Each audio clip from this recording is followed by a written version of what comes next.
tonight we have the pleasure of having Donald O'Gallagher from Glendalough Distillery to walk us through some of their whiskeys and tell us some stories and some good crack, hopefully, right? So without further ado, I'll turn it over to him and let him kind of walk us through the whiskeys. And if you guys have questions along the way, please, you can use the chat function, and we'll see how it goes from there. All right. So Donna, I'll let you take it away. Brilliant stuff. Firstly, Alan, Mike, I just really want to thank you for having me on and arranging this and organizing it. It's an absolute pleasure to be talking with everyone today, to share some of our stories, share a couple of our whiskeys with you. I'd just love to give a bit of a background on sort of how the distillery came about and sort of how that's intertwined with Irish whiskey history, I suppose, and heritage. So we've been around for pretty much the guts of a decade now, and we've been part of this, the Irish whiskey revival and Irish distilling revival. Hopefully we've had a sort of big part, we like to think, I suppose, maybe somewhat big-headed, of sort of expanding the flavor profile of what Irish whiskey can be. And that's been sort of a big part of what we wanted to do, is show variety and show difference. So two of the forces that sort of came together for us to actually, do the hard thing of actually trying to set up a distillery.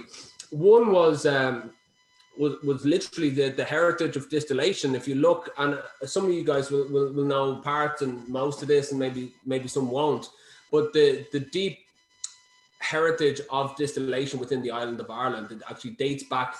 The first written record by some accounts is 584 AD, St. Rudon of Lochran, these old monastic settlements like Glendalough, where the Irish monks were the first to distill whiskey. They came across the art form of distillation from ancient Greece. They brought it back. They were distilling for aroma, for perfume. They brought it back to Ireland, and they actually started to distill beer, which was sacred, still is to this day in Ireland, in many pubs and all that. But distillation actually spread out from those monastic settlements. It spread out throughout the island of Ireland. It was more of this agricultural pursuit where people would distill excess grains, they'd trade their whiskey with it. Where it all sort of changes is when the English came in with the Tudors' conquest in the 1500s, where they got a taste for this sort of Ishkabaha, this poaching, this whiskey, and they started to tax it. And so the English do what the English do. But sort of long story short, that tax and those sort of restrictions, it allowed the distilling industry to thrive within the island of Ireland. At the height, there's over 2,000 distilleries, there's 200 licensed, and there's an estimated 1,800 unlicensed. And Irish whiskey took over the world for nearly 300 years, exported to every corner of the globe, was drink of Russian czars, of royalty, of aristocrats. It was the dominated whiskey in the US right up until Prohibition. And a couple of things happened to Irish whiskey, which are an absolute tragedy in the early 1900s. Is First World War, our War of Independence, our Civil War, all these things were bad for the distilling business. Then when it couldn't get any worse, the US introduced Prohibition, which is, thank you very much for that, which was nearly the last nail in the coffin for Irish whiskey. And then somewhere along the lines, when Irish whiskey was trying to get its feedback, we started to do these lighter, sweeter styles. And when we were looking at setting up the distillery, Irish whiskey was overlooked the world over. Serious whiskey drinkers did not look at Irish whiskey. They thought it was light, they thought it was sweet, and they thought it was a shot drank in, shitty Irish bars or dive bars. And we thought that was an absolute tragedy, given that long-winded history I sort of just sort of skimmed over that dates back to the first distillation, the birthplace of whiskey happened in these old monastic settlements. That was one thing that really drove us, the fact that people were overlooking this, and the fact that birthplace of distillation happened in literally just down the road from where we were born and raised in those old monastic settlements. And then the second aspect is we've seen firsthand what was happening here in the US with people looking at their own distilling heritage, looking at this resurgence of rye, where people are looking at these different areas and looking at this rye and was a Maryland rye, look at these weeded bourbons, and they're taking their old distilling heritage and reviving it. And we thought, like, sort of got our backs up and saying, look, why aren't we doing that for Irish whiskey? And that's what sort of led myself, my cousin, and 3 friends who, you know, we all sort of were very much into our whiskey, and we used to just meet up for pints, and we used to keep on talking about it, and we sort of went from there. So that's sort of how it all happened. And we've been really trying to make remarkably different Irish whiskies. So you'll actually see this phrase on all of our bottles, which is sort of, it's stand apart. And what we're trying to do is expand the flavor profile of what Irish whiskey can be. And all of our whiskies are singular in style. So nothing is blended. None of our whiskies are blended. They're all aged barrel by barrel. So from one barrel over to the other barrel, all non-chill filtered. So we keep all of the oils from the cask in. And probably most importantly is we're trying to hunt these flavor profiles that are not represented within Irish whiskey in our minds. So if you're to map out every one of our whiskies on a flavor map versus everything else within Irish whiskey, these are going to be off on these sort of islands all by themselves. And, you know, like stand apart, make remarkably different Irish whiskies. It's that's really what drives us. It's like what Oscar Wilde said, the worst thing than being talked about is not being talked about. And the sort of X-rated version of that is like, be interesting or fuck off. My language, but I know it's Friday afternoon. I think everyone's adults here. And like, you know, I'll go off script a bit here. It's like when we set up and when we were like just looking at whiskey, Irish whiskey was somewhat boring in terms of everything that what people were really trying to market and trying to get out there was all this light, sweet, blended style. And we decided to do no blends and not make something like that. And a lot of people said, well, you know, 90% of all Irish whiskey is blended. Why would you make something that's not blended? So, yeah, so we wanted just to do things a little bit differently in terms of that. And it'll become apparent here. But with that, I'd love to bring us to the first whiskey. Oh, someone has a question? Shoot, what is that? Yeah, I'm just looking at it right now. Oh yeah, okay. Inspiration. Yeah. So what is the inspiration in terms of making the whiskey? So we want to look back historically, but not be defined by it as well. And all of our whiskies will have a degree of looking back historically, and probably will have a degree of not as well.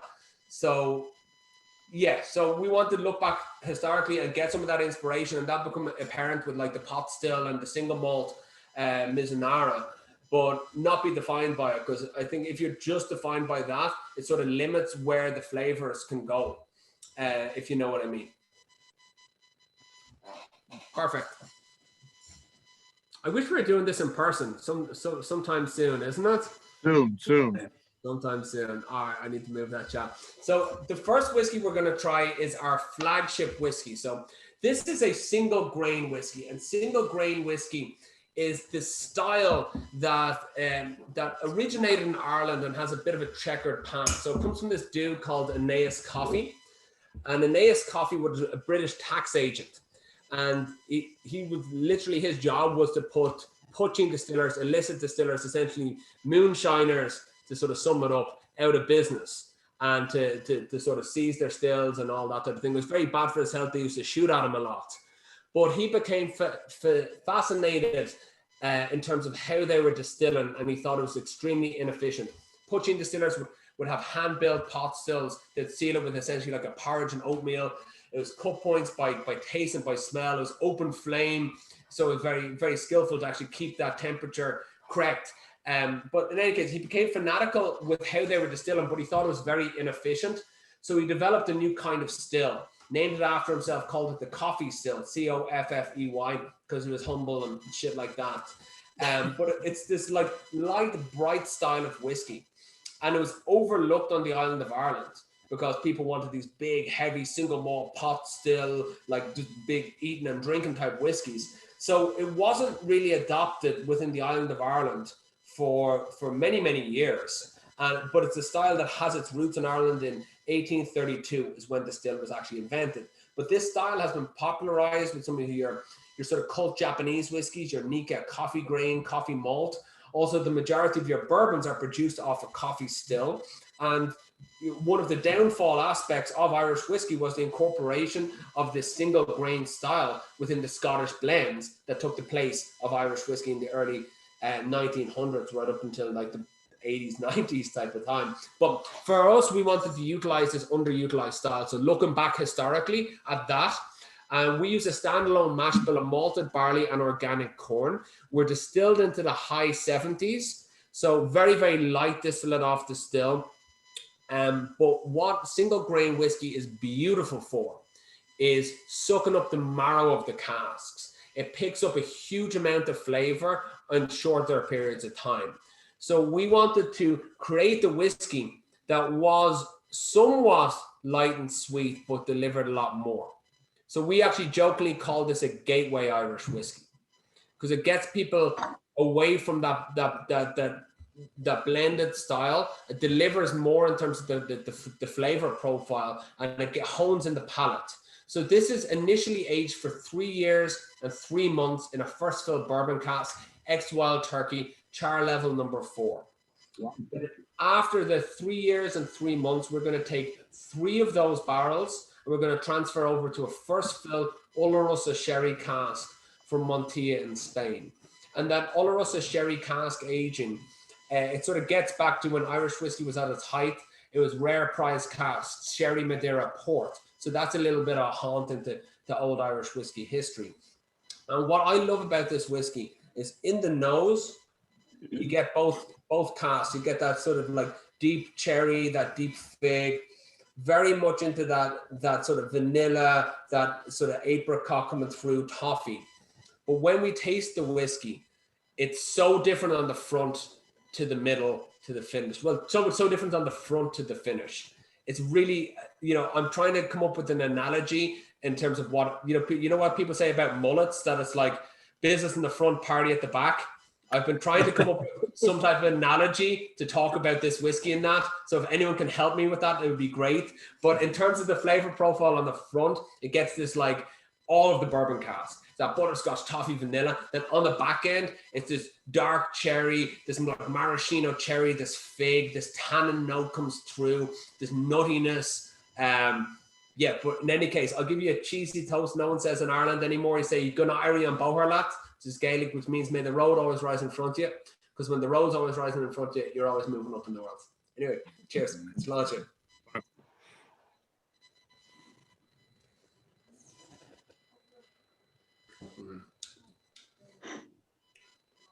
You see what I mean? It's just like you get that initial, almost that Werther's original, that butterscotchy type element to it.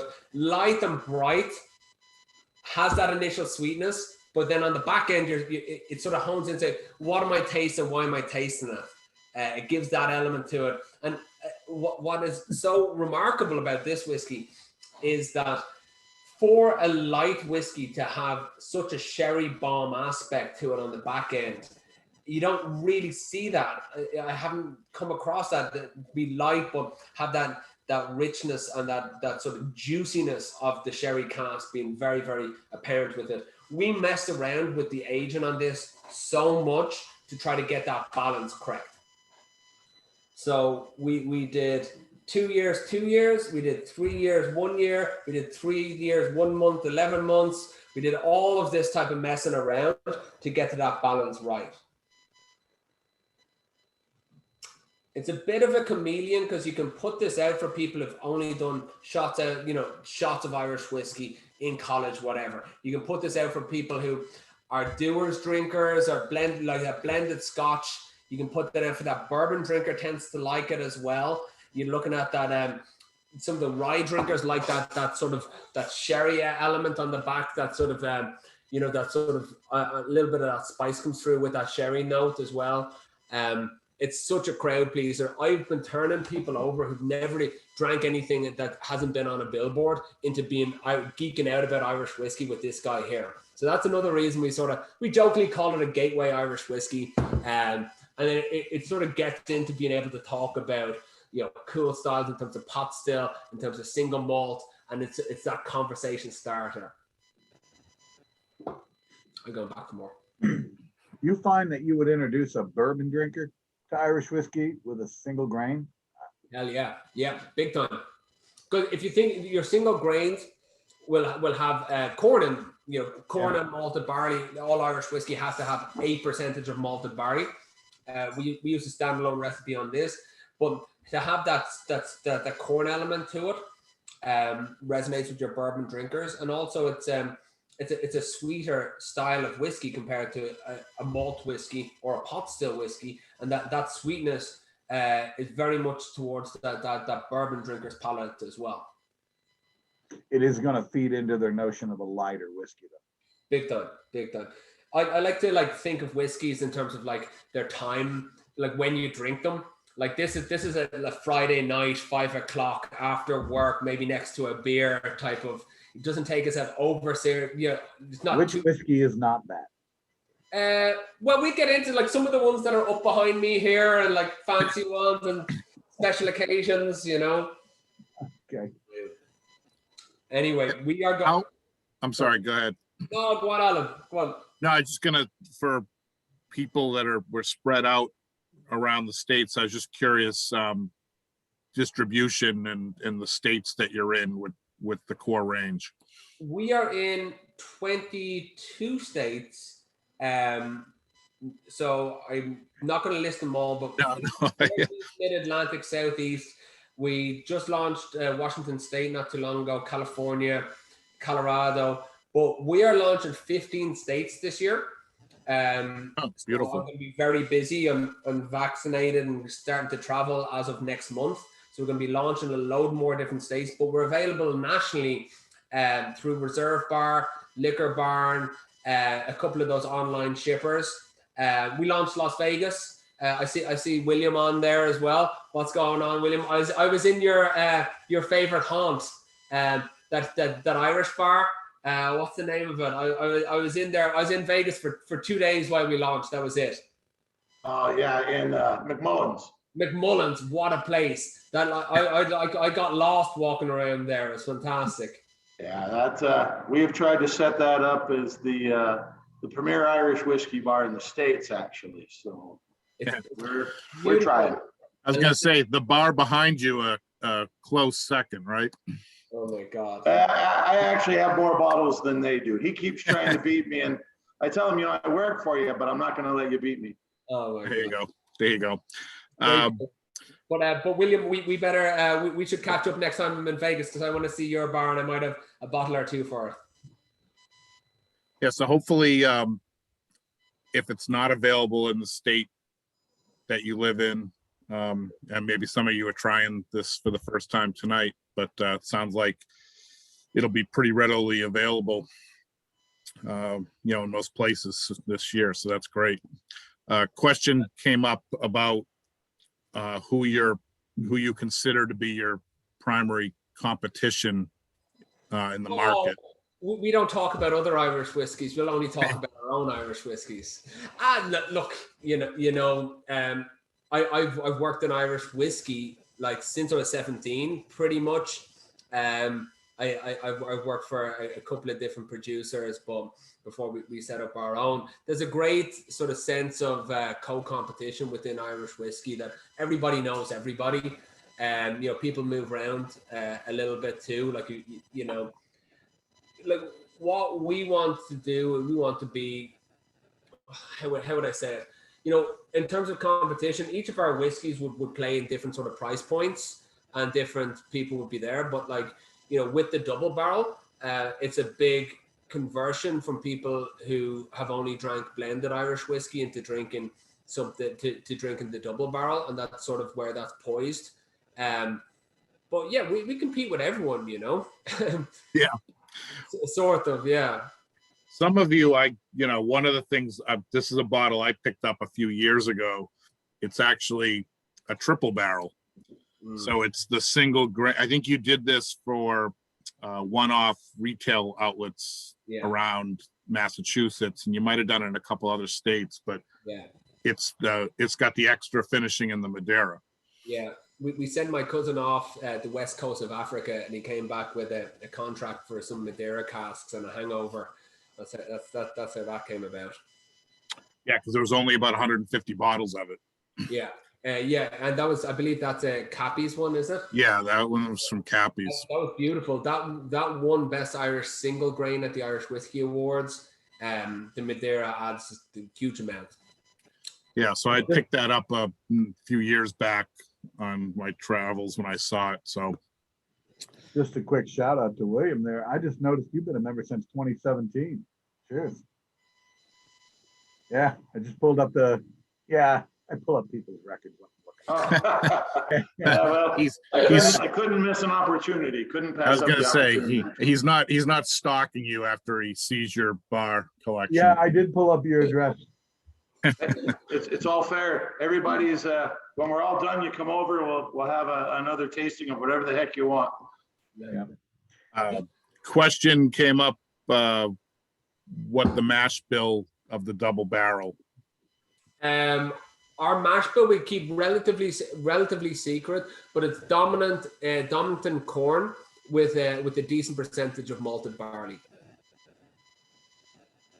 So You don't run that malted barley through the column still, though, do you? Yes, yeah, all through the coffee still, yeah. You do? Yeah. Does it muck it up? No, it wouldn't muck it up because we get it down to the beer, and then we'll filter the shit out of it, sort of to get it very much so. We'll run it through the filter a good few times. But our other side of the distillery, our gins, they completely mess up the still all the time. And they're all pot still distilled. So Rowdy, who's our head distiller, he'll get apprentice distillers to do nothing but clean out the still for a month straight. And if they do that and don't complain or anything like that, we keep them on. So, but And one last question. Geraldine's still with you, yeah? oh yeah, big time, yeah. All right, I want to go ahead. No, you're good. So we're going to move on to a different whiskey, and this is a completely different kettle of fish. This couldn't be more different from the double barrel, and this is going to give sort of an idea of our mindset in terms of really making whiskey to step into a flavor profile. Also, this history element to it as well. So let's start with the whiskey. So this is a pot still whiskey. And pot still whiskey is the defining point within Irish whiskey. It's a style that can only be made on the island of Ireland. It's geographically protected. And it came about by a lot of things within whiskey in Ireland through tax evasion. So in the 1700s, Irish single malts, no smoke, no peat, they were the dominant style. That was the drink of royalty, of aristocrats. That's what was making its way around the world. So there's always this sort of conflict between distillers and tax agents. So distilleries kept on evading tax by barrels going missing, by underreporting things, by cooking the books, all that type of thing. So eventually the English, they brought in this malt tax in 1785 to put a tax on the only ingredient used within single malts, which is malted barley. So this actually led distillers to start to innovate, experiment, what have you, to adapt. And they started to utilize unmalted barley or green barley in the mash with malted barley. And they distilled it, aged it. They said it was the purest thing that ever came from the pot still. They call it pure pot still whiskey or single pot still whiskey or Irish pot still whiskey. So a new style was born then. And pot still whiskey is renowned for two things. It's renowned for texture. It's big, it's oily, it's thick, it's almost chewy. It's often said that there's eating and drinking in a glass of pot still whiskey. And secondly, it's renowned for this sort of tangy underlayer of a spice called a pot still characteristic. So our pot still is 2/3 unmalted, 1/3 malted, triple distilled. But that's very much where the story starts with this. This is a single cask offering. So we felled 14 trees in the Wicklow Mountains that yielded 50 casks. Every single one of these bottles is actually traceable back to the tree. So if you can see on the front here, it's going to say, and it'll say it on your labels as well, what tree it's from, what batch it's from, what cask it's from, what bottle it is. So you can actually go onto a link on our website, and you can it's Glendalough Distillery /Irish Oak. It's actually going to show you. You type in the bottle details you have. It's going to show you a video of how we chose that tree, how we brought it down, half it, quartered it, staved it, how we actually built the barrel, how we toasted it, how we filled it with whiskey, and how we took it out. So true traceability right back to the tree. For every tree we take down, we actually plant 7 more. So true sustainability as well. To date, we've planted over 1,000 indigenous Irish trees in the Wicklow Mountains. We actually won Sustainable Distillery of the Year at the Icon of Whiskey Awards. But the breed of oak that we work with is a rare native breed of oak called Glendalough. And this is a species of Irish oak that used to have 90% coverage on the island of Ireland and now has 0.02%. And this is through unsustainable harvesting for shipbuilding and an invasive species coming in. Before Ireland was known as the Emerald Isle, it was actually known as the Wooded Isle. It used to be full of trees. So this species, we're very lucky where we are in Wicklow. So some of the only remaining Irish oak trees are in these mountainous regions and on manor houses. We're close to both in the Garden of Ireland and Wicklow. So we learned about, we've spent a lot of time going around looking at different species of oak and sourcing barrels and what have you like that. And this all led us to learn about our own indigenous oak. And it's absolutely fascinating. Irish oak grows extremely quickly due to the growing season, due to the climate in Ireland. And this has a knock-on effect that there's thinner cell walls in Irish oak. There's higher levels of vanillins, aldehydes, and lectins. Long story short, it yields this flavor profile of this sort of black treacle, this sort of sticky toffee pudding, this very, very rich sweetness. Then also this sort of leafy, tannin, almost herbaceous quality to it. We thought it was only right that Irish whiskey, specifically this style, was aged in Irish oak. And this is the first time that this has been done to my research in like 300 to 400 years. And if you want to actually just make a little bit of an assumption, we've been distilling in Ireland since the 6th century. Irish oak used to have 90% coverage. They've been making barrels for age and spirit really since the Bible. That's the first record of a cooper of barrels. So this is something where early forms of whiskey were most likely aged or rested in Irish oak. And the flavor profile of that, of our own indigenous oak, went by the wayside because of outside forces like bourbon casks becoming inexpensive after Prohibition, your rare price casks with the trade links of England with sherry, Madeira, and port. But this is our own indigenous oak that has went by the wayside. So for us, this is a huge matter of pride. And it's almost a matter of sort of self-determination of what should Irish whiskey taste like. And it's very important. We're extremely proud of how this whiskey came out. And it's something that we're going to increasingly put more and more focus into our own indigenous oak and how to celebrate that flavor profile, that terroir-driven flavor profile, but also protect it, where we're replanting Irish oak. And every Irish oak tree that we replant can actually never be taken down. So it's actually truly protected as well. But Hey, I know. Donald. Hey, Donald. Yes. Let's taste it. I was just gonna say, Mike, I know I talk a lot, but there's a lot to talk about with this. I was gonna say, how much of the, as people knows it and taste it, I'm curious how much the Irish oak influences the nose, because the nose is pretty unique. It is unique. And I'm wondering if you nose it before you put it into the Irish oak. I'm just curious how much it influenced it. Huge. Yeah. So, and how long in that Irish oak? 3 years in first fill bourbon casks, then 1 year in Irish oak.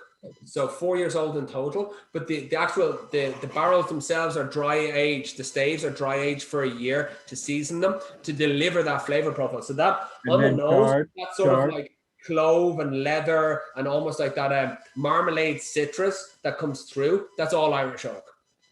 Charred, the barrel charred, the Irish oak. We are medium toast. Medium light. toast. We actually use leftover oak to toast the barrels, so we don't use any fuel source. So we're extremely delicate about that. So we don't want to have like a load of gas blowing into it. And what I love about this is, like, I'd invite everyone to roll around your Tua glass and look at those legs and those droplets down the side. They are so thick and so slow. That's going to show the viscosity, which is the fancy word for how thick it is. This is really thick. There's literally eating and drinking in this. You can chew it. So you're literally only a 4-year-old. Yeah. 3, yeah. How have you found a lot of variety between, among with the different trees? When you Little bit, not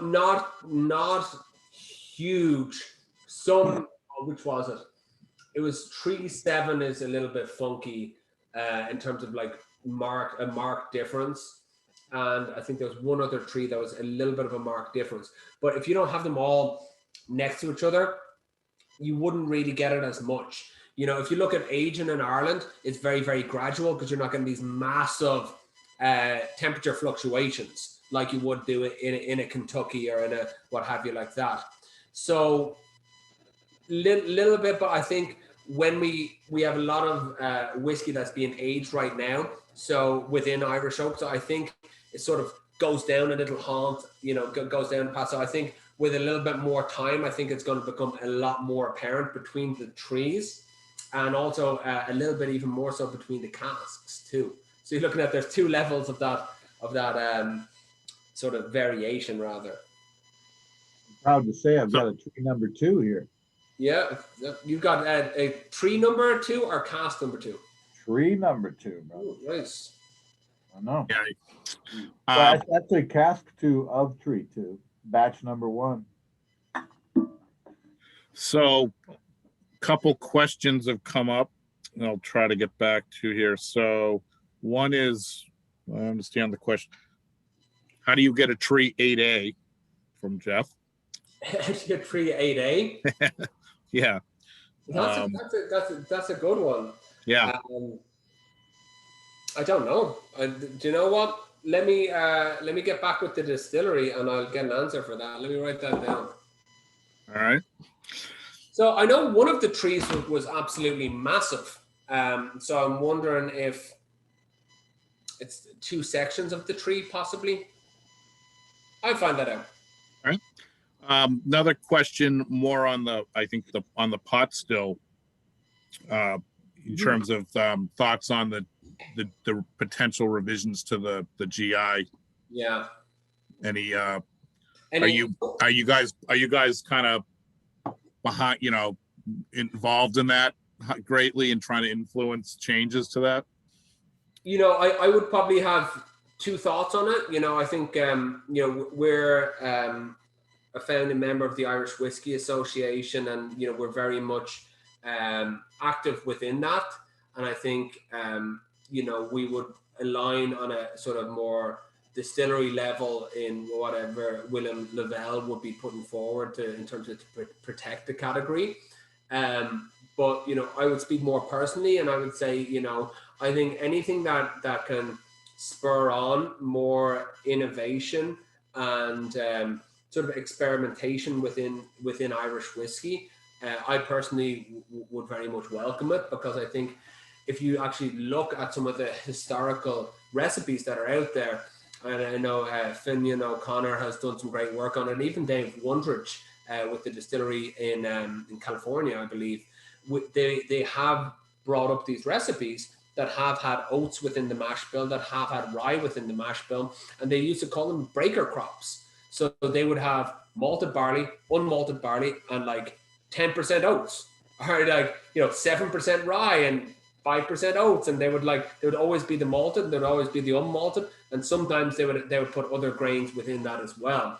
So I think if you could definitely make a case for historically they have done that. So why can't we do that right now?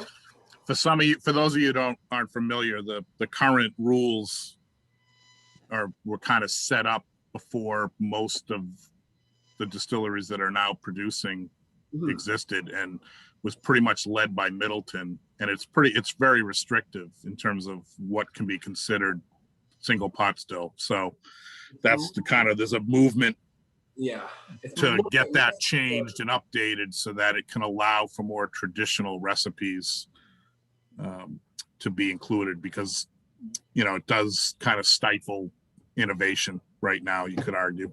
But isn't it 30-30, and that does not leave an awful lot of room? It's 30-30, must have a minimum of 30. 30-30 must have minimum, which leaves an awful lot of room. Yeah, you can't have more than 5% other and stuff. So there's a lot of, yeah. 30-30, so not more than 5%. Because I know, I think Kilbeggan, when they first laid down the casks for one of theirs, by the time it was ready to bottle, they had changed the rules and they couldn't call it a single pot still. That's their rye that they came out with. So. No, that's a nice whiskey too. I think there is the one thing, and I'll probably be devil's advocate on what I just said there. You do want to sort of protect what pot still is as well. If it's open the floodgates and then you could have a 50% rye pot still, then that's not exactly that doesn't exactly fall in line with, if we're trying to grow a category. Like, I know everyone on this call is passionate about Irish whiskey and has an interest, but the average consumer doesn't know that there's Irish single malt, doesn't know, has no comprehension of a pot still or a single pot still or an Irish pot still or a pot still blend or anything like that. They think pot still is the apparatus, which is correct, but it's also a style. So there's a huge necessary need for education around the pot still category. And if the message of what it can be gets so much diluted, it's just going to throw a spanner in the mix of, well, what is it? And if we can't answer what is it within 30 seconds, then you're gonna lose people at the cold face of it. Couple other questions. One is someone's getting a varnish note. I get that a lot. Someone said this when I was tasting it with them, and I thought it was brilliant.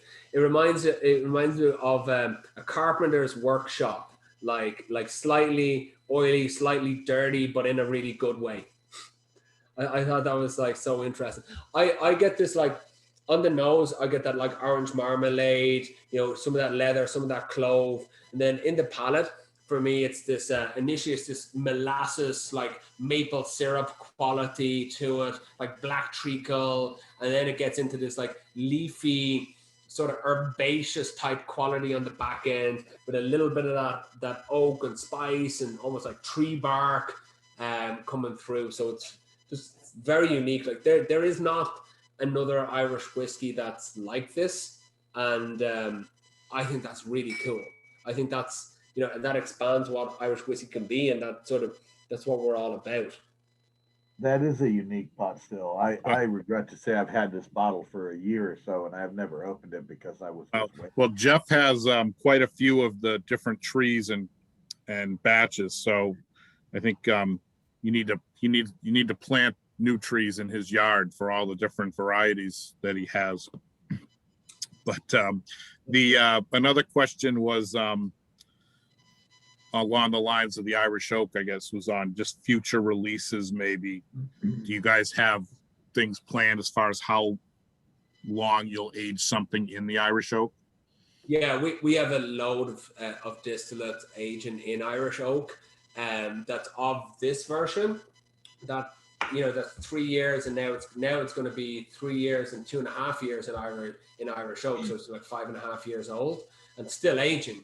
And then we have distillate that's off the still into Irish oak, so without the bourbon cask aging initially on it as well.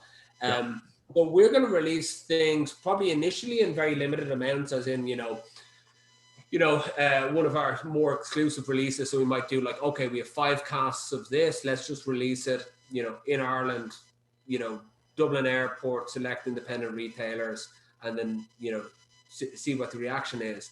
So we're probably most likely going to do that first off, but we will have more permanent releases that are going to be within Irish oak, but like it's going to be a while, because we want more and more impartation, if that's even the word, of the Irish oak on it. So we want it not to be a strictly older version of this.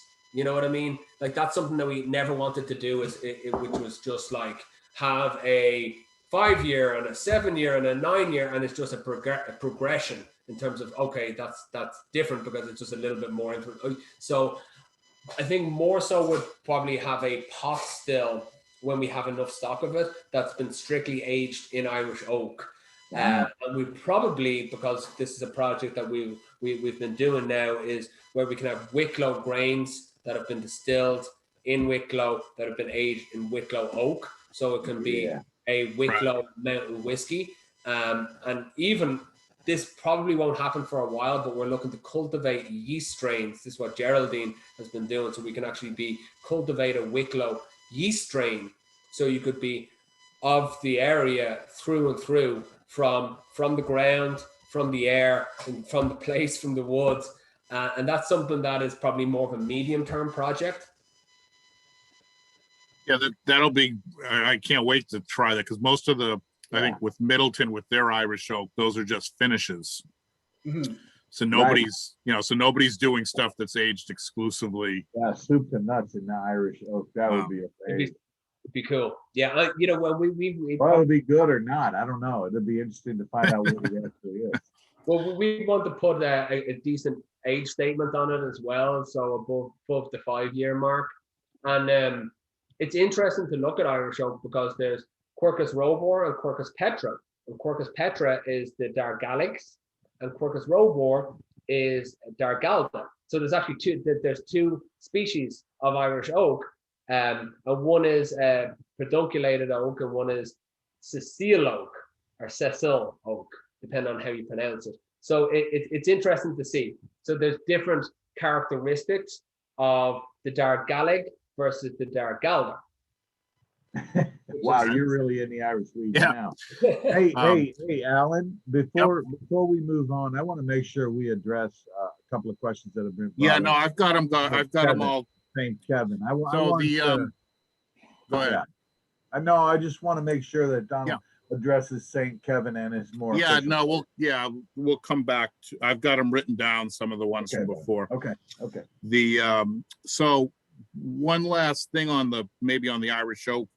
Mm-hmm. It was just a question about, are the batch 2s aged longer than the batch 1s? Are the batch? No, they're not. Okay. And everything in the US now is from one area of Wicklow. That there is newer ones that are from different areas, but it's notated on it. Okay. So you'll actually see here different batches. So on the top of the bottle here, it's going to say Jack's Woods in Clara Vale. So it's going to say that there. I hope people can see that. So when there's new batches, it's going to have the different woods that we go to for it. So for this, it's 14 trees gave us 50 casks. So there's 50 casks of this release. Then another one, there's I think it's 62 or something like that casks, and then the other one is 40 something casks, and they're all the same age statement, but that's going to be your different. Does that answer the question at all? I think that covers it. Another question came up. There was a curiosity about the name pot still, given that the style, it's named for the style, and everything's kind of was done in pot stills, including Scotch. So they're curious how that name came about. Well, this is the sort of myth around it, and I'd probably be. It's not the best name, to be perfectly honest with you, because it does lend itself to a bit of confusion. But how it came about, and this is maybe a bit of urban myth as well. The distillers, they used unmalted barley and malted barley. They distilled it, and they said it was the purest thing that ever came from the pot still. So they're going to call it pure pot still whiskey. So that's where it comes from. But I think I think to a degree it was probably a ploy to say that this is pure means that everything else is impure. So I think that was one element to it as well. So if you say that this is pure, you're inferring that other things are impure. So I think it was a bit of a marketing ploy around that. And as well as that, it was, if you think of it, the coffee still that we talked about with the double barrel was making these blends in Scotland. They were adopting it, that people were marketing. And there was a lot of the Irish distillers were very against that. Not the company Irish Distillers, the actually distilleries within Ireland were very much against that. So they used to call it silent spirit, used to call it, blah, imitation, blah, blah, blah, blah, blah. So their focus was on the pot still to say that this is the proper way to make whiskey, not proper 12, because that's a different thing altogether. But so if you think of it in the time, they say this is pure and it's from the pot still. So pure referring they're impure, and pot still to say it's not from a coffee still. So it's Right. sort of makes sense off the time, but it's an absolute pain in the arse explaining it to people that have maybe only been drinking bourbons and ryes and stuff like that, and you're trying to tell them about Irish whiskey, and it's like so it's from a pot still, but single malts are from the pot, and you're like, yes, but it's the name of the apparatus, but also a style. I was thinking about that name, and I thought something like mixed mash bill or something like that would More helpful. would be, would talk specifically to the fact that it was in broad terms anyway, that it's mixed between malted barley and unmalted barley, and so as opposed to single pot still, which, as my question implies, pot still is, along with column stills, but pot still is what most Irish and Scottish whiskey is made from. So yeah. No, I get you. Like in terms of like naming of whiskeys and styles, none of it makes sense. So we tried a single grain whiskey that has 2 grains within it. Right. So you could have a 4-grain single grain, okay. which is a little bit silly. And then additionally on top of that, if you look in Canadian whiskey, they can have a rye whiskey that has 1% rye whiskey in it. Right. But 1 drop of rye whiskey, and they can call the whole thing rye. So, there's a lot of things like that. And even sometimes, in terms of the age statements on whiskeys, it's the youngest drop in it. And, within Canada, because I've been geeking out about Canadian whiskey recently, you can have the average age on the label. So you can have a 30-year-old and a 4-year-old, and then you can call it, whatever, 16 and a half, what, Jesus, I'm 16 and a half, 17-year-old or whatever, so crazy. When the monks were inventing it back in the day, they weren't really worried about what they were calling it. They just liked drinking it. Yeah, and this is a funny note, and it probably goes back to what I was like skimming through at the start. When the English came into Ireland in the Tudors' conquest in the 1500s, the term whiskey wasn't there. It was poitín, which comes from the Gaelic word for a pot still. It was also ishkabaha. It was also called aquavit and eau de vie as well. And local people would call it like ishkabaha or ishki as a sort of slang term. And the English couldn't say that, and they started to call it whiskey, and that's where the term whiskey comes from. Ishkabaha, ishki, and then whiskey, and then they started to tax it, which is absolutely crazy. And while I'm on a stupid caveat, are people like there's a weird split that happened within Irish whiskey in the 1600s. On Christmas Day in 1661, King Charles II, who was a bit of a bastard, made all distillation illegal because there's all these massive amounts of distilleries, nobody's paying them tax. So he made it illegal on Christmas Day, but he said large distilleries could get a grant to distill from the English, and that had this knock-on effect that he gave them a grant to distill, that they ramped up their production, and they actually started to define grains and define styles and age whiskey longer, and it had this knock-on effect of making Ireland, and you'll actually see in the map over there, 200 distilleries strong, and like absolutely just blowing up the world over. But on the reverse, made poaching illegal, and poaching outsold Irish whiskey on the island of Ireland for years. It was outlawed from 1661 till 1997, and that didn't stop people making it. It's crazy. Anyway, I digress. Can you speak to the origin of the logo? I might do that at the end if that works for everyone. Okay, that's great. No, that had come up in the questions. So no, that's great. The seeing more pot still styles coming to market is great, and the Irish oak, really is gonna make yours stand out, I think. Yeah, we're really happy with how that came out. We've been working on that for nearly 7 years, and really happy with how it came out. And it's uniquely Irish, but unlike anything else, if you know what I mean. So yeah, very happy.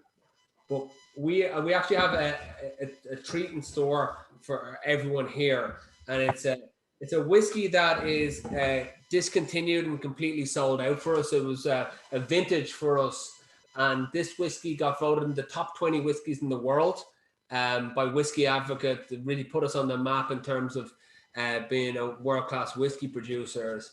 And it's amazing. It's very, very odd. It's a whiskey for solving all the world's problems at 2 o'clock in the morning. It's phenomenal. It's just, yeah, I'll tell you about them. So this is an Irish single malt, and this is the third style of whiskey that can be made on the island of Ireland. So we would have tasted a single grain, single pot still. This is the third style. It's a classic Irish single malt. So it's a double distilled single malt, unsmoked, unpeated. Just before pot stills became dominant in the late 1600s, early 1700s, those Irish single malts were king. This is before anything was going on in terms of Scotland. So there's a stupid joke people would say within Irish whiskey. It's like, what are the two things the Irish gave to the Scottish? We taught them how to make whiskey and they ruined it. After that, we gave them kilts and forgot to tell them it's a joke. Hey.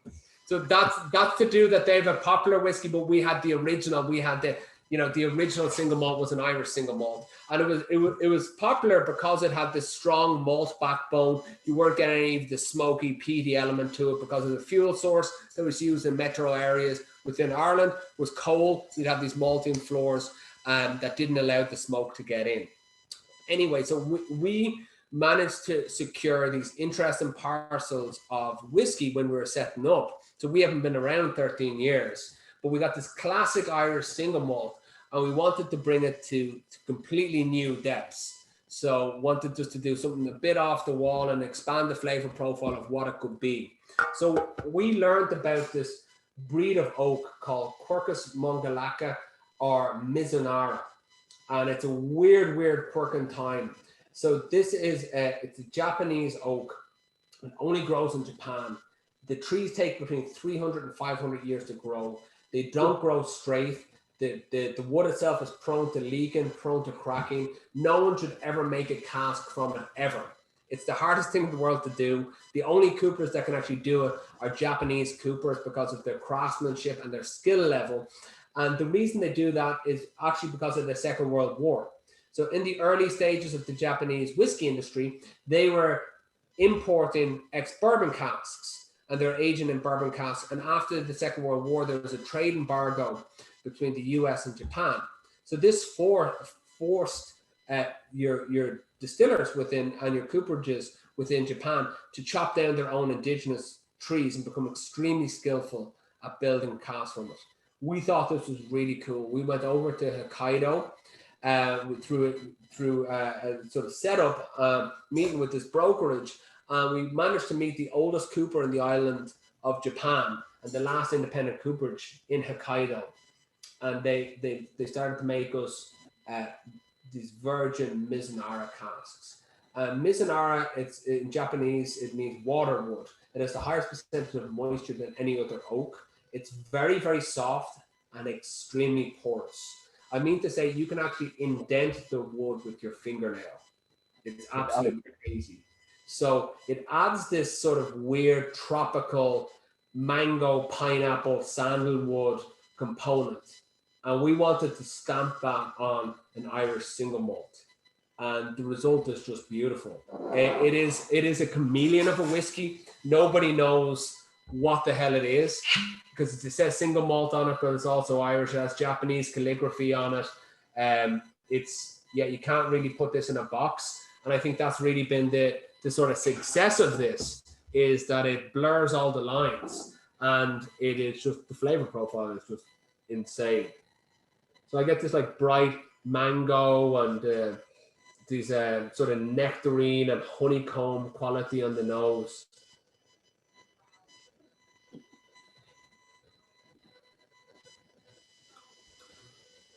And this texture has this like velvety texture where it just sort of hovers in the palate. You get this more of this sort of peach, this sandalwood, and like this sort of almost incense quality to it, and like coconut and almond. And what I invite everyone to do is to take a little taste of this and try to figure out when you stop tasting the whiskey. The finish on it goes on forever. This slight nuttiness, that malt character is in all the way from start to finish.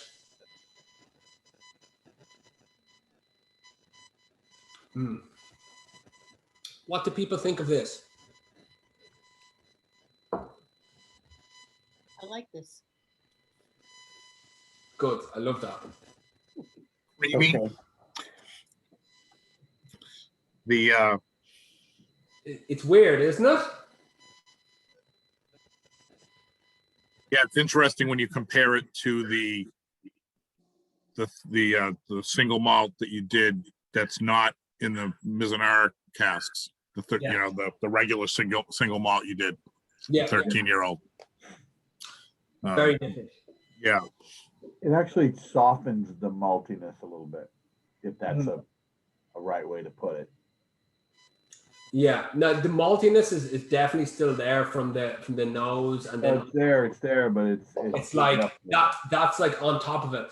What's really cool about this, in my mind, is it has that, it doesn't lose that element, Mike, of the maltiness, but then there's all this other stuff going on. It sort of like jumps around that malt, that classic Irish single malt, malty bready, sort of almost yeasty, like just big note to it.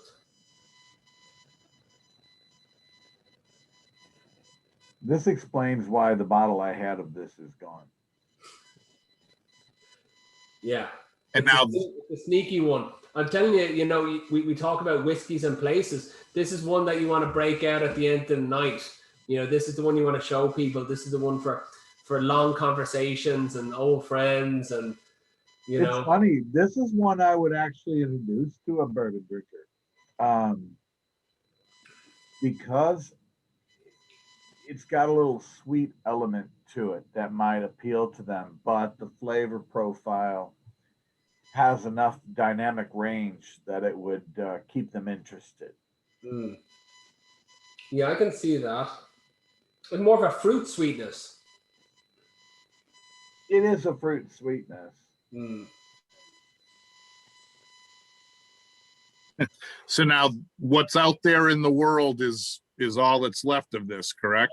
Yeah. So we do, this is one of our, what do we call it? One of our sort of vintages. So we produce this, and the amount we produce is the amount we produce, and then it's gone. There's another version of our 7-year that was aged in a porter cask as well. We worked with an ex-brewer from Guinness, a guy called William Harvey, and whatever's gone, whatever's there is there, And we're going to continue to do that, to release these these vintages, one-off things that we think are cool and like lovely flavor profiles that are a little bit off the wall.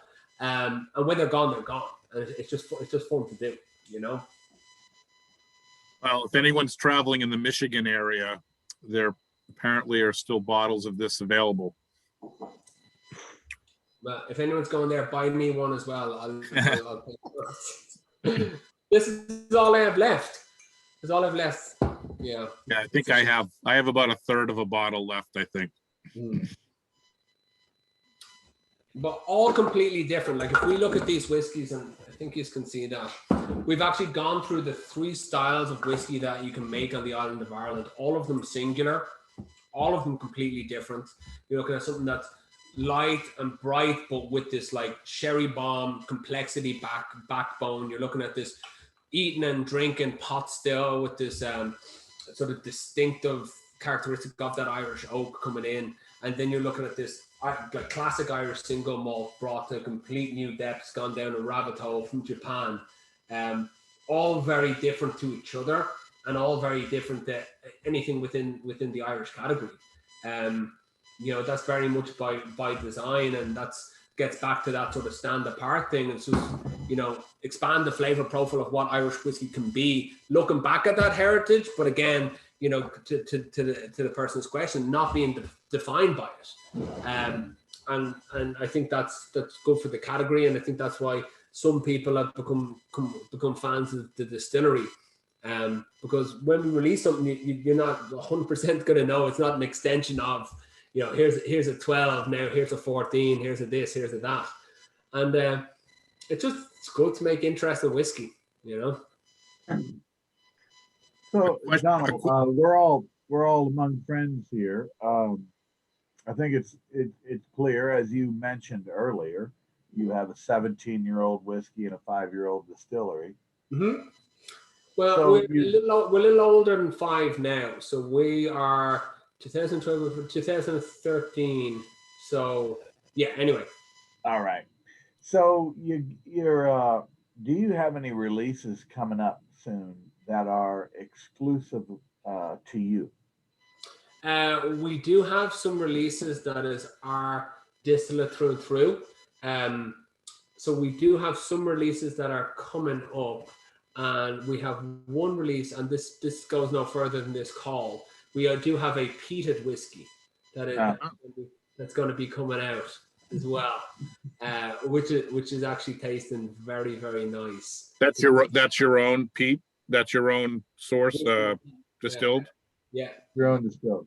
Where did you I can't say any more on that. All right, no. So those are the questions for. Well, since now you're living in Boston area, I'll have to over the course of a few drinks at a bar, I'll get you to spill. Yeah, I got loose lips, so Alan, we'll get together. We'll get them in. Yeah, I'm curious where you. I'll be curious where you source the peat from, and you know that, because that'll be another. You know, as more and more coming out with the peat offerings. Don't worry about the peat offerings. You know, you don't need to lean down that road. I'm more interested in what you're producing and what you're offering. Yeah. Like Mike, we're always very transparent about that. Like, we set up the distillery, and we didn't have 20 million in the bank setting up the distillery. Yeah. Literally, we went and begged and borrowed with people we knew with a bit of money, and we got 30 people involved to back us. So we always had this sort of model that was a sort of hybrid, that we would distill ourselves, but we'd always have to have an element of sourcing whiskey and then contract distilling whiskey. So there's actually that's you and everybody else. I mean, that's completely understandable and reasonable.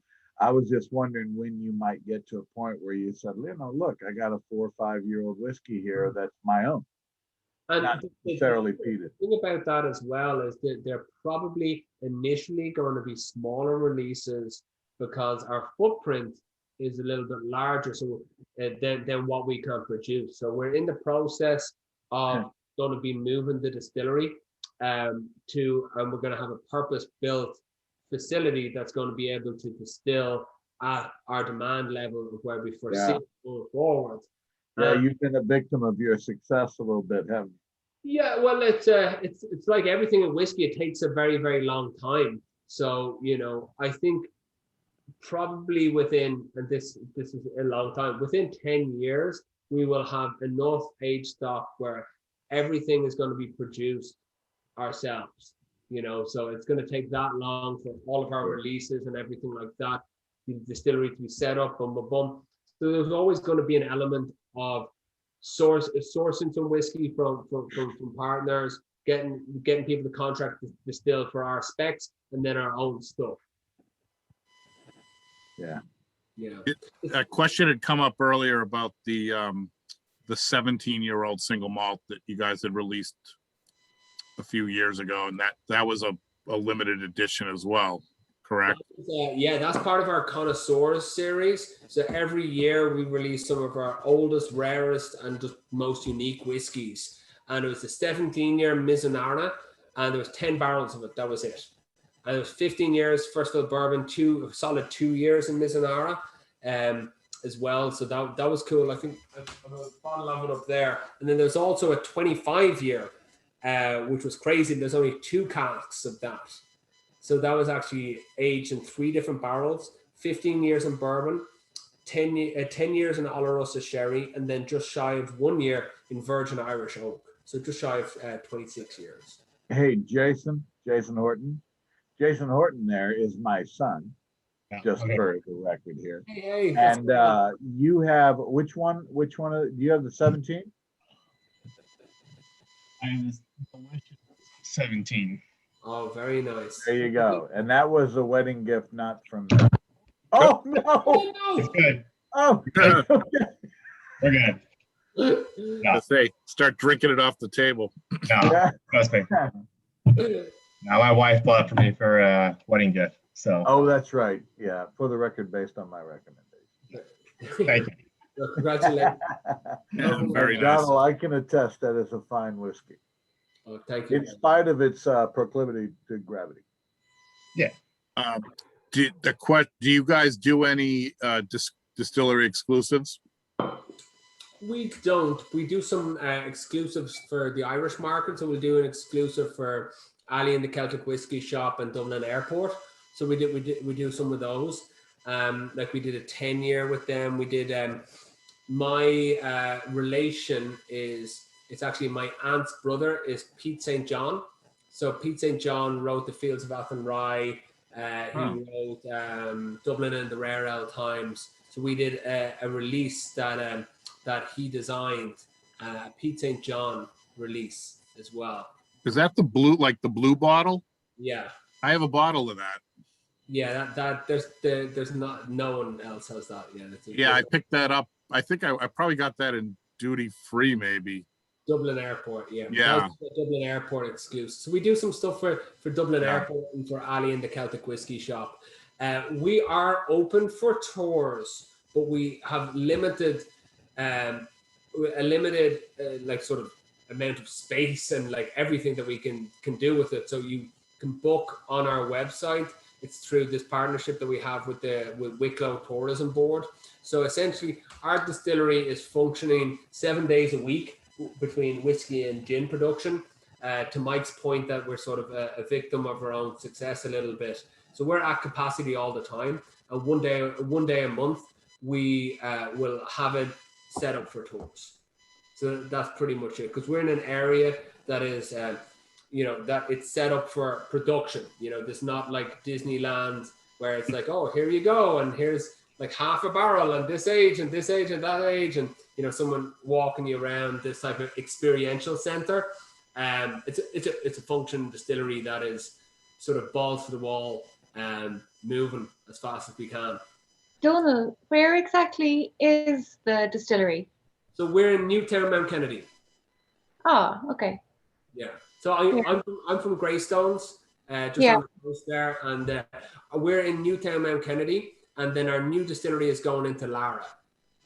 Awesome. Okay. So will there be a visitor center in the Lara site? Yes, there will, and it'll be more set up because we'll want to have as many tourists as possible that are going to be going down that road anyway to be able to come in and sort of give it more of a home and a proper experience. And that's the right way to do it. And it's just been a long road to get to there. Because we've always been tight on cash to do. Like if you do one thing, you could do one thing, but you need to do 8 things. It's sort of always been the way. So we finally got to the stage where we can do it properly because we didn't want to sort of half-ass it, if you know what I mean. Yeah. A site in Lara will give you the visibility and the footfall of, the kind of people you want to pass through, and then they'll see you again in Dublin Airport on their way home. So you'll be you'd be able to catch them. That's what we're hoping for, you know. Would really give us a home, like it'd give a home for the distillery, for the brand, for people to come visit, and you know, I think that's a very important part of it. And you know, we'll get there. You know, we'll get there. And 1.2 million tourists pass that road every year, so it wouldn't be bad to get them buying a T-shirt or a mug or a bottle or something too. Make sure you have parking. For all the tour buses, yeah. No, we'll definitely have Yeah. to. Oh my God. Well, I better tell you the story of the Bear Grylls looking character on the front of every one of our bottles. So that's St. Kevin. And St. Kevin was actually born into nobility in Ireland in the 6th century. He was supposed to be the next king of Leinster, big area around Dublin. But he had this sort of independent streak in him and didn't want to go this path. I wanted to carve his own way in the world. And it said that he went over the Wicklow Mountains and he's doing a bit of soul searching. And he got to one point at the top of the mountains where he looked down, seeing these 2 pristine lakes. And he said that it was drawn to them. And the second he went in between those 2 lakes, he became religious. And because of his strength of character, his charisma, his preaching, everyone in the locality wanted to live around that holy man. And to this day, between those 2 lakes is a 6th century monastic settlement called Glendalough, City of the 7 Churches, what have you. And the story that's actually depicted on the front of every one of our bottles is St. Kevin and the Blackbird. So it's said that St. Kevin stood in the lower lake up to his waist with his hands upstretched towards the heavens. It said there is very harmonious, very at one with nature, that a blackbird flew down and landed to his hand. The blackbird was so at peace that she laid her eggs. And St. Kevin stood like that for 2 weeks until the hatchlings hatched, as they're known to do, and flew off. For us, we sort of put this on it for 2 ways. You know, one, it's a nod back to that birthplace of distillation, to those old monastic settlements. It dates back to 584 AD, and you know, sort of secondly, it's to this this character who made his mark in the world. He did something meaningful, something worthwhile. You know, 1400 years later, people are still talking about it, and we think that's something to really admire. We sort of want to bring that into what we do, and we want to make remarkably different Irish whiskies, and you know, make our mark in the world with them and our wild terroir gins. So we definitely get inspiration from what he did, built a civilization in isolation from nothing. So that's the story of St. Kevin. St. Kevin has a more distinctly Irish name, though. St. Kevin? Cuivine? Yeah. Yeah, what is it? It's Cuivine, isn't it? Right. I don't know. I'm asking you. No, Cuivine is the Yeah. original. Yeah. Say it again. St. Kevin is very entwined with a lot of history within the Wicklow region. Obviously, it said he lived to be 120. He's the patron saint of wildlife, and it was actually just St. Kevin's Day, not yesterday, the day before. Wow. Yeah, I thought he had a more flamboyant name. Yeah, no, it's the original Irish is Cuivine. yeah, The Cuivine. English can't say that, so they made up Kevin. I mean, we can blame everything on the English. That's what I was getting. English and taxation, anything within Why Irish they didn't tax the English name? and taxation. Yeah, but the original Irish name is Cuivine. Yeah. Cuivine. Okay, well, that's not quite as glamorous as I was thinking, but it's better than Kevin. Yeah, and it's translated into English as Kevin. So it's Yeah, I think if he was Cuivine and he came over here, he would have had a bit of trouble. I know I get trouble with my name, Donal, all the time. My last name, O'Gallagher, I get even more trouble with that. I feel your pain. well, that I find that sad as an Irish speaker.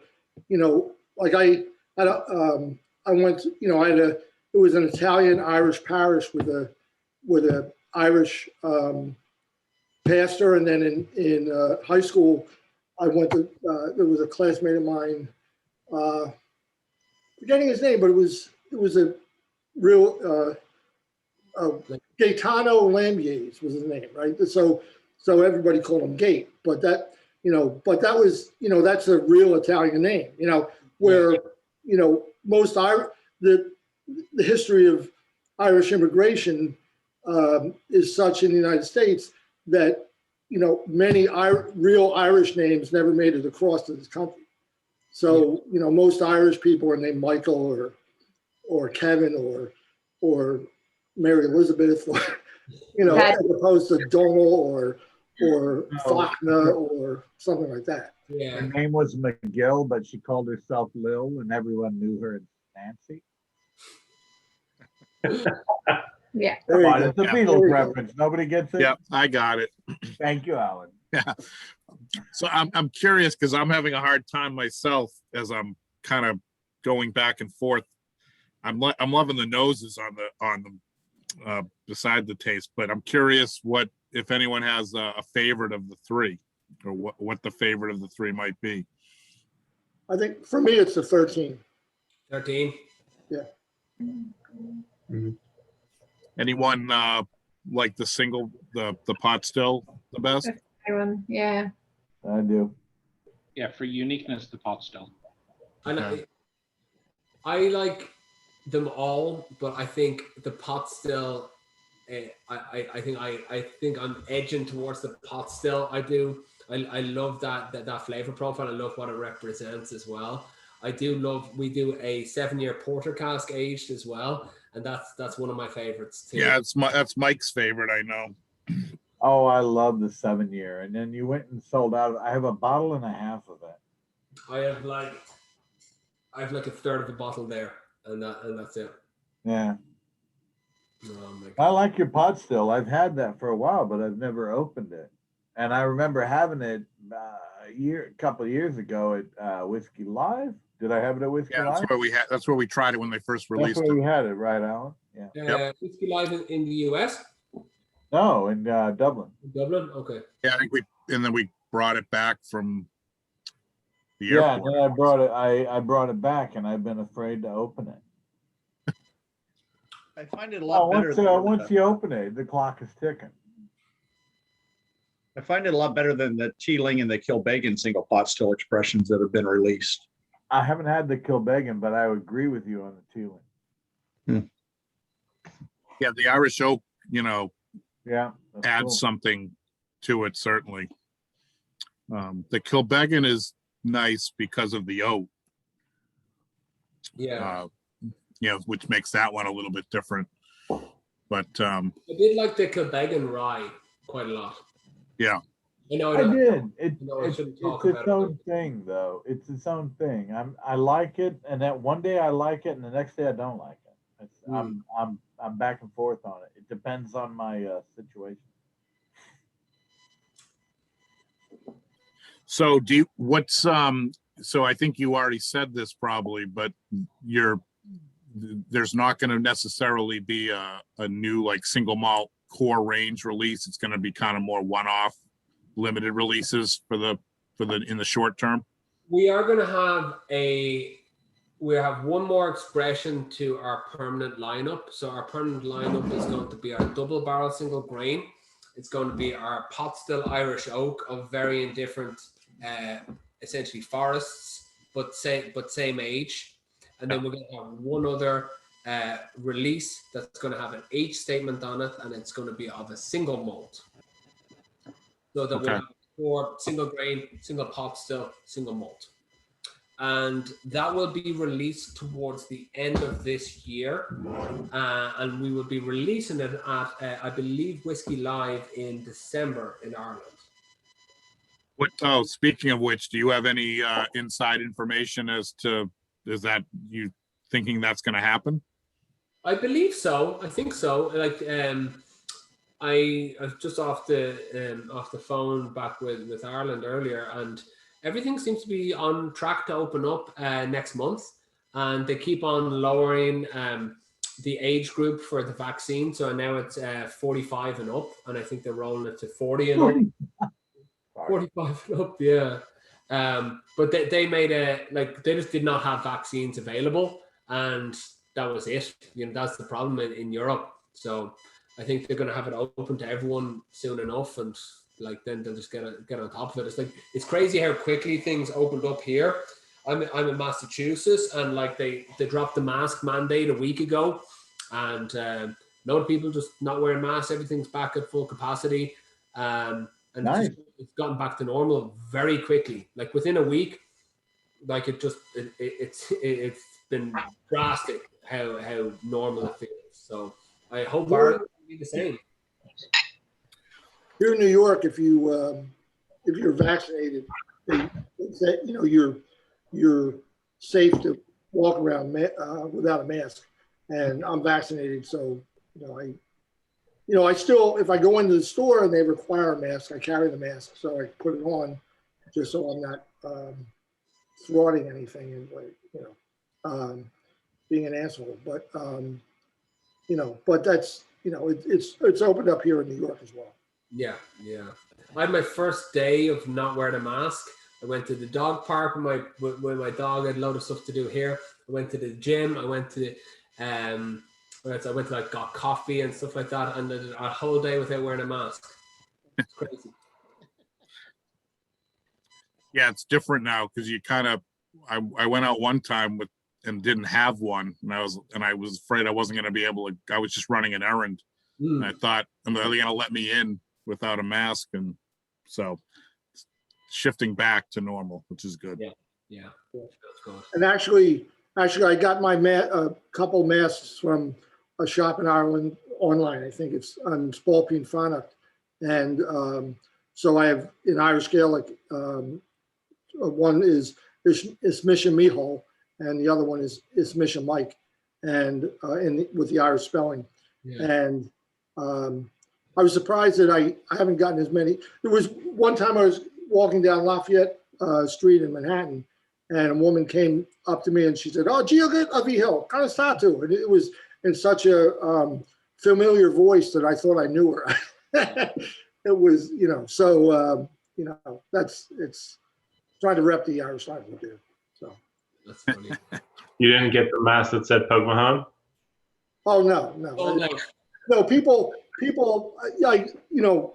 look at my mask, and because it's a unfamiliar language, even in New York, people, they scrunch up their nose and like, oh, I wonder what that, but they don't ask me. I mean, if they ask me, I'd be more than happy to tell them. But, there's also been a couple other people that have greeted me in Irish or recognized the language. So it was, it's been cool. I'd love to see somebody walking down the street here wearing one of those, but unfortunately, I haven't. I'll go bring it up. Anyone, there's nobody Irish around here in North Carolina. We have enough trouble with people wearing masks. Full stop. Yeah. I'll bring it up and I'll show you.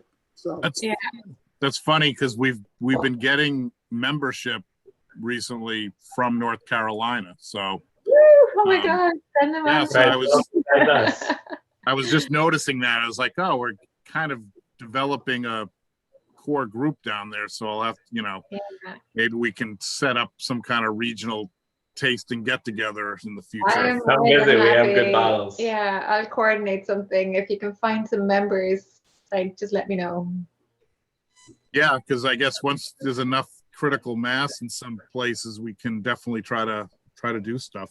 It's pretty impossible to get whiskey though. It's the only drawback. You need to be able to travel to get whiskey, like the lottery system here, and it's just impossible. Really? Okay. Yeah. Was that not one of the states you're in, Donald? I believe we will be there this year. So that would, like the US laws, is very, very, it's like a labyrinth of alcohol laws. So every state, after Prohibition, every state was allowed to make their own liquor laws. So you have some states, like it's North Carolina you're in, I believe. Yeah. North Carolina, Pennsylvania, New Hampshire, Vermont, Maine, a couple other ones are controlled states. So the government owns the liquor stores to keep all of the sort of tax to it. So they're not the most innovative to bring in new things. Yeah. So it's even what they like, what the people like is so rare that they have a lottery system. Okay. And you can't even buy the stuff you do like. You have to like enter a lottery and try and win the opportunity to buy it. It's crazy. Luckily for us, Like- everyone has a palate for bourbon and nobody has a palate for Irish whiskey though. So all of the Yeah, good but stuff sits on the they don't shelf. keep it. Like they I don't know. bring it in the first place. Like you have to change the palettes. You need Well, to- Right. the only positive thing is that there's a lot more online retailers that are shipping, you know, so where they see that there's a gap there where people want things and some states aren't, you know, getting it for people that you can buy it and get it shipped to you. And some of them are, you know, in that gray area where it's not quite legal, not quite illegal, but it's probably more illegal and they're shipping it anyway, you know. It looks the same as the lottery. Well, if anyone's traveling around as, you know, locally or regionally, you know, reach out. You know, I know we have a couple members who recently went to Pennsylvania and picked up some bottles. We got some, you know, a lot of people who are like just traveling around the country will pick up bottles because I know like in Illinois, some of the other Midwest states, you can get things that you can't get here on the East Coast. So we've had some people kind of coordinate and pick things up. And so if anyone's coming up the East Coast way, let me know because we might be able to work something out. And if anyone has any trouble getting any of our stuff, feel free to shoot me a line. I'll be able to track some down for you or a way to get it, or anything on any releases. I'll be happy to throw my stuff into the chat there if you just want. Well, here's a mat. Here's my mat. One of my masks. If anybody's interested. Okay. I'm not sure if you can read it, but here it is. It's Mr. Mihal. That's fantastic. Mahanfar. That's cool. Here, I'll just throw my number up there if you just want. Whoa, Donald, put your direct phone number. That's the best way. The best way to get me. It's never off. Something wrong with it. 599. Yeah, okay. 955.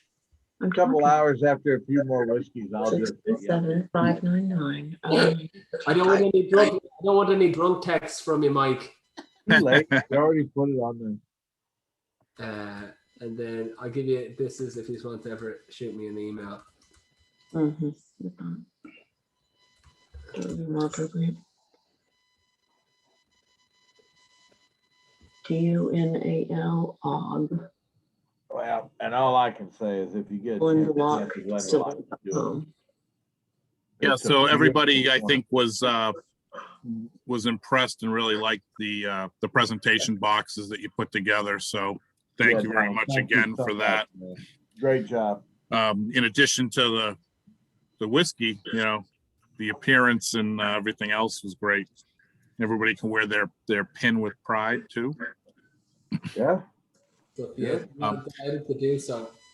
And Yeah. you know, it's on the short list too. Again, I'm not planning on it for 2021, kind of for obvious reasons still, but I think definitely we'll get 2022 lined up to be able to do a group trip.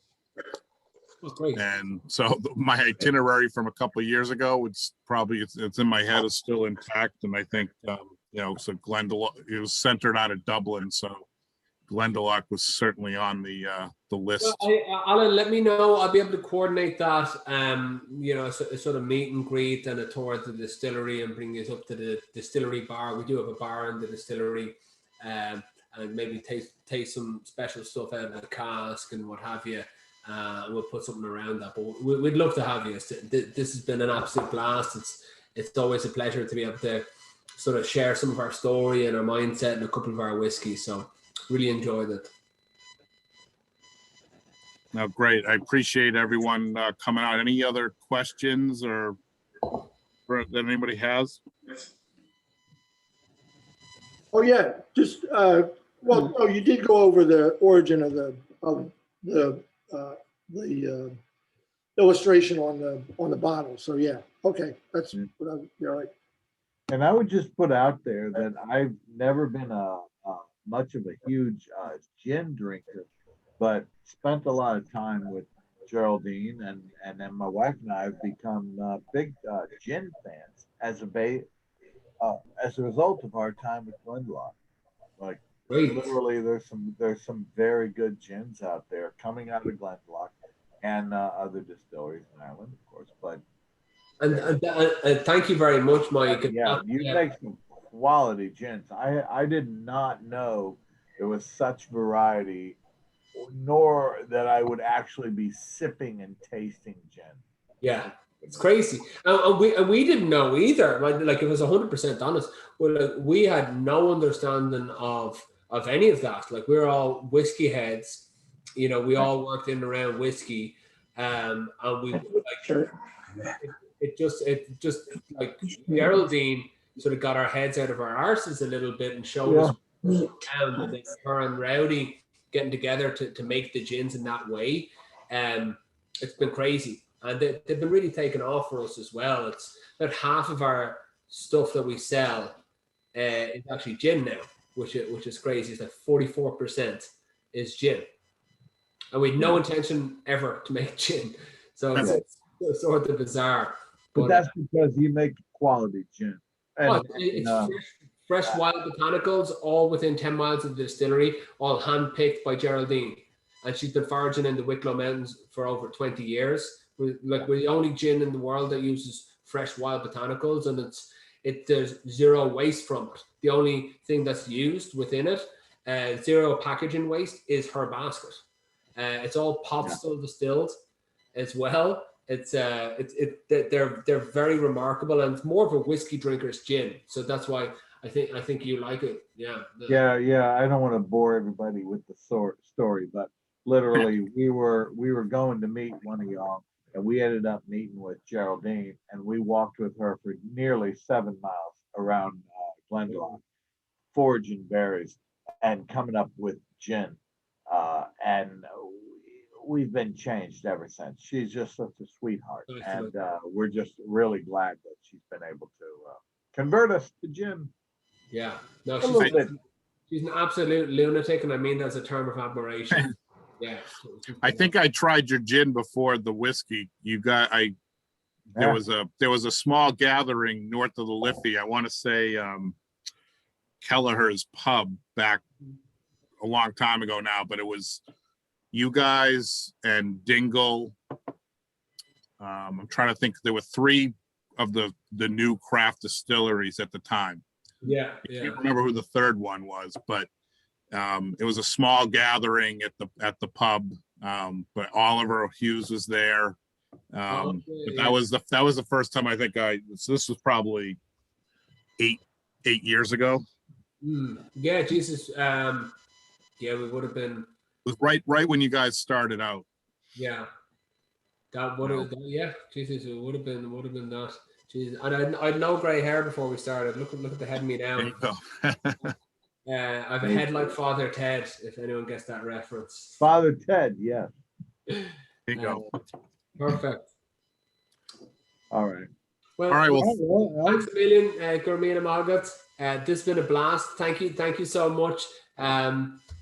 I'll circle back to the single grain if you guys have now, because that's what I'm doing now, and it's always good to try the first whiskey a second time. So I recommend that as well. But thank you very much, everyone, for coming out. Thank you, Donald, for your time. Appreciate it. And hopefully we can do this again in person soon. Everybody. Yeah, cheers. Love to. And when we have some of the new releases, I'd love to come on again and do a pack and we can chat about them, whether in person Sounds good. Or Yep. Cheers, everyone. Have a great weekend. Thank you very much, everybody. Thanks, Alan. Thanks, Donald. Thank you, man. Bye-bye. Bye-bye. Have a good night. Night. Night, everyone.